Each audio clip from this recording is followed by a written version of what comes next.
The International Olympic Committee is moving closer towards a blanket ban on trans women in female sport. A decision has not been finalized, but the ban is set to be implemented in 2026.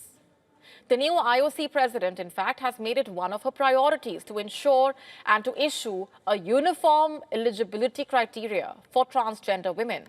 And she set up a working group on the protection of women's sport in September. The IOC has said that the review is ongoing, but a presentation was made by its medical chief last week. Dr. Thornton updated its members about a potential move to ban all trans women in the female category.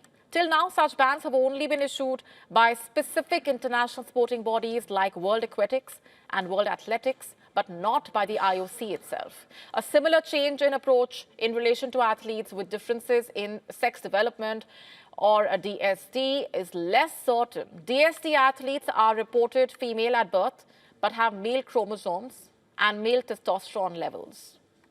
They include two-time Olympic champion Caster Semenya, who, remember, has been barred by World Athletics from the female category. But football's governing body does allow athletes with DSD to compete in the women's game. And according to a study by Dr. Thornton, athletes born male retain the physiological advantages even after reducing testosterone levels. Therefore, there are permanent advantages to being born male. And now this policy is unlikely to be introduced in time for February's Winter Olympics in Italy, but will be brought in before the Los Angeles Games in 2028. Coventry has previously said it is her goal to quote-unquote protect female sport as the IOC president.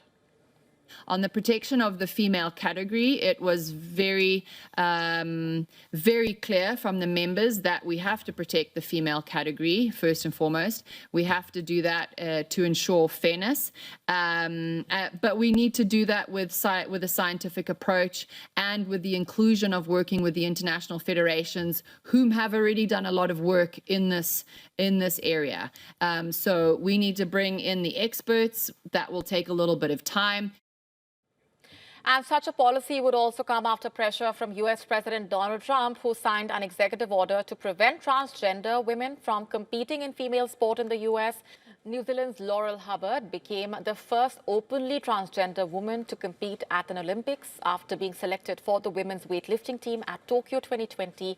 Hubbard failed to record a successful lift in the women's 87 kg category. The weightlifter had competed in men's events before coming out as transgender in 2013.